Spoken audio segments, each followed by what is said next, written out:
అయినా కూడా లెక్క పెట్టుకోకుండా వచ్చారు. వీళ్ళందరినీ మనం పిలిస్తే రాలా, మనం ఆర్గనైజ్ చేస్తే రాలా. కానీ ప్రజలు గెలవాలి, ఈ రాష్ట్రాన్ని కాపాడుకోవాలని పిలిపించాం. ఎన్డీఏ, పవన్ కళ్యాణ్ గారు, బీజేపీ, తెలుగుదేశం ముగ్గురం కలిసి దాంతో స్పందించి పెద్ద ఎత్తున ప్రతి ఒక్కరూ మా బాధ్యతను వచ్చారు. అదే మాదిరిగా పేదవాడు భోజనం తెచ్చుకొని బస్సుల్లో వచ్చి ఓటేసి మళ్ళీ వెళ్ళారు. అంటే అంత అభిమానం చూపించారు. వాళ్ళ రుణం తీర్చుకోవాల్సిన బాధ్యత ఈ సభ పైన ఉందని చెప్పి మీ అందరికీ తెలియజేస్తున్నా. ఆ బాధ్యతని మన కళ్ళ ముందు ఎప్పుడూ కనపడవలసిన అవసరం ఉంది. ఈరోజు రాష్ట్రం విధ్వంసమైన రాష్ట్రాన్ని మళ్ళీ గాడిన పెట్టాలి. మంత్రులందరం ప్రమాణ స్వీకారం చేశాం, పవన్ కళ్యాణ్ గారు అందరం కూడా చేశాం. కానీ ఈరోజు ఒక్కసారి ఆలోచిస్తే ఎక్కడున్నామో తెలియని పరిస్థితి, ఎంత అప్పు ఉందో తెలియని పరిస్థితి, చాలా సమస్యలు ఉన్నాయి. అయితే ప్రజలు మంచి ఎమ్మెల్యేలు ఎన్నుకున్నారు. నేను కానీ, పవన్ కళ్యాణ్ గారు కానీ, బీజేపీ కానీ, అగ్రనాయకత్వం అందరం కూడా, నరేంద్ర మోడీ గారితో సహా ఇంకొక పక్క అమిత్ షా గారు అందరం కూడా మీటింగ్లు పెట్టినప్పుడు చాలా స్పష్టంగా హామీలు ఇచ్చాం. అవి నమ్మారు, మనల్ని ఎంపిక చేసుకున్నారు. మీరందరూ కలిసి ఒక మంచి వ్యక్తిని, రాజకీయాల్లో గౌరవాన్ని కాపాడే వ్యక్తిని, పార్టీని నమ్ముకున్న వ్యక్తిని మీరు ఎన్నుకున్నారు. ఈరోజు మనందరం కూడా గుర్తుపెట్టుకోవాల్సింది, ఇక్కడికి వచ్చినప్పుడు అవతల పార్టీ వాళ్ళు కూడా మనం ఎగితాడు చేయాల్సిన అవసరం లేదు. ప్రజలు పనిష్మెంట్ ఇచ్చారు. ఇదే హౌస్లో నేను చూశాను, 23 సీట్లు మాకు వచ్చాయి. మేము బాధపడ్డాము. కానీ ప్రజాస్వామ్యాన్ని గౌరవించాలనే ఉద్దేశంతో ప్రజాస్వామ్యుతంగా పనిచేశాం. 23వ తారీఖు ఎన్నికల రిజల్ట్స్ వస్తే దాన్ని వక్రీకరించి 23వ తారీఖున దేవుడు రాసిన స్క్రిప్ట్ ఇది, మీకు 23 సీట్లు వచ్చాయని మాట్లాడారు. ఇప్పుడు నేను అడుగుతున్నాను, కూటమికి 164 సీట్లు వచ్చాయి. 1, 6, 4 కూడుకుంటే 11 వస్తుంది. రాష్ట్రంలో దగ్గర 1631 రోజులు అమరావతి రైతాంగం ఆడబిడ్డలు ఉద్యమం చేశారు. ఆ 4 నెంబర్లు కలుపుకుంటే 1, 6, 3, 1 కలుపుకుంటే 11 వస్తుంది. అంటే ఇది కూడా భగవంతుడి స్క్రిప్ట్ అయినా కూడా నేను మాట్లాడడం లేదు, నేను కామెంట్ చేయడం లేదు. ఈరోజు ఉంటే వాళ్ళకు కూడా అర్థమయ్యేది. వాళ్ళు ఉండకుండా పోవడం అనేది వాళ్ళ పిరికితనం తప్ప ఇంకోటి కాదని చెప్పి కూడా నేను మీకు తెలియజేస్తున్నా. అయితే నేను ఇక్కడుండే సభ్యులను కూడా మిమ్మల్ని కోరుతున్నా, మనం ప్రజా సమస్యలపైన దృష్టి పెట్టాలి తప్ప వీళ్ళ మీద కాదని చెప్పి కూడా నేను మీకు తెలియజేసుకుంటున్నాను. ఆ రోజు పవన్ కళ్యాణ్ గారిని అసెంబ్లీ గేటు కూడా తాకనీయం అని పెద్ద పెద్ద డైలాగులు చెప్పారు. 21 సీట్లలో పోటీ చేస్తే 21 సీట్ని గెలిపించిన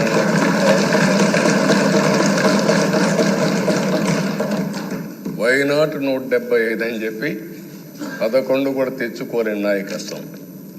అంటే ఏ విధంగా మాట్లాడారు అనేదానికి ఇది ఒక ఉదాహరణ.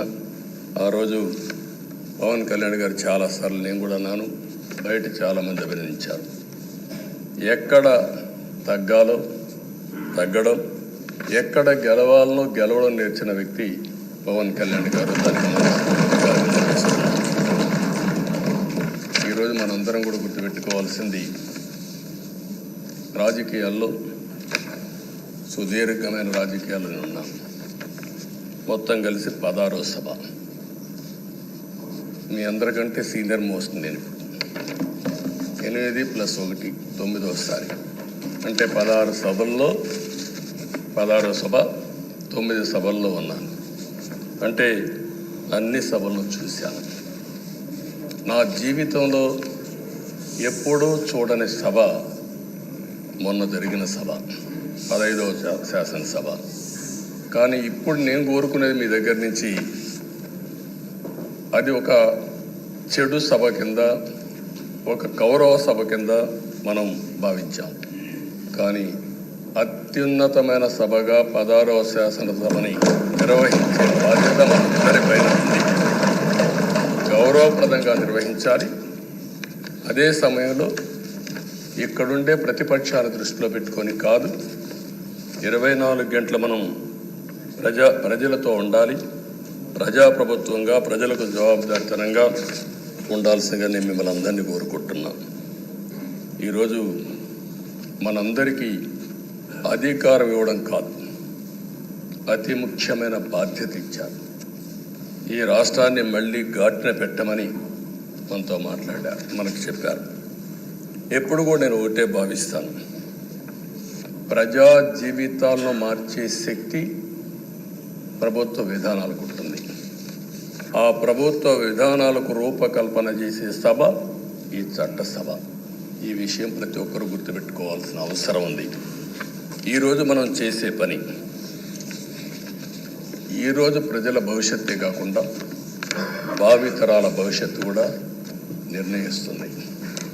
ఈరోజు భారతదేశం 91లో ఆర్థిక సంస్కరణలు వచ్చాయి. ఒక తెలుగు బిడ్డ పివి నరసింహరావు గారు ఆర్థిక సంస్కరణలు ప్రవేశపెట్టారు. ఈరోజు భారతదేశం ముందు చాలా వరకు అభివృద్ధి అయ్యే పరిస్థితి వచ్చింది. ఆయన ప్రవేశపెట్టిన ఆర్థిక సంస్కరణను నేను ఆదర్శంగా తీసుకొని ఆ రోజు ఉమ్మడి ఆంధ్రప్రదేశ్లో అనేక పాలసీలు తీసుకొచ్చాం, సంస్కరణలు తీసుకొచ్చాం. ఐటీ, విద్య, పాలనా రంగం, ఇన్ఫ్రాస్ట్రక్చర్ ఇవన్నీ మనం తీసుకొచ్చాం. ఎన్నో డికేడ్స్ కాదు, 25 సంవత్సరాల్లో దాని యొక్క ప్రభావం మనం అందరి ముందు కనపడుస్తుంది.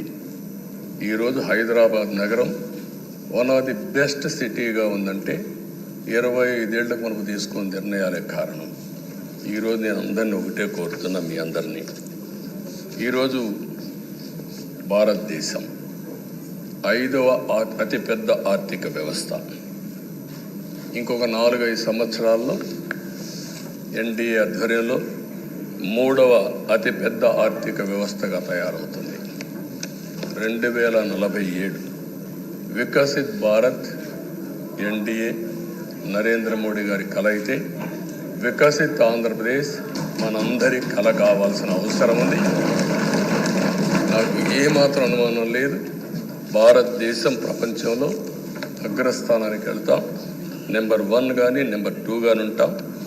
అదే సమయంలో మనందరి ఆశయం, మనం చేసే చట్టాలన్నీ కూడా తెలుగువారు ప్రపంచంలోని నెంబర్ 1గా ఉండాలని, ఆంధ్రప్రదేశ్ని జీరో పావర్టీ స్టేట్గా తయారు చేసి ఆర్థిక అసమానతలు తగ్గించే విధానానికి ఈ సభ శ్రీకారం చుట్టాలని కోరుకుంటూ, దానికి అయ్యన్న పాత్రుడు గారి అధ్యక్షతన మనం ముందుకు పోవాలని చెప్పి మనస్ఫూర్తిగా కోరుకుంటున్నాను. ఇంకొక పక్క ఈరోజు మీరందరూ కూడా గుర్తుపెట్టుకోవాల్సింది, ఈ సభలో దూషణలు, వెకిలి చేష్టలు అవి కాకుండా ఉందాతనంతో ప్రతి ఒక్కరం కూడా ముందుకు పోయే విధంగా కార్యక్రమాన్ని తీసుకుపోవాల్సిందిగా నేను కోరుతున్నాను. 16 సభలు మనం చూసాం. ఈ 16 సభలు మీరు చూస్తే ఆంధ్రప్రదేశ్ శాసనసభ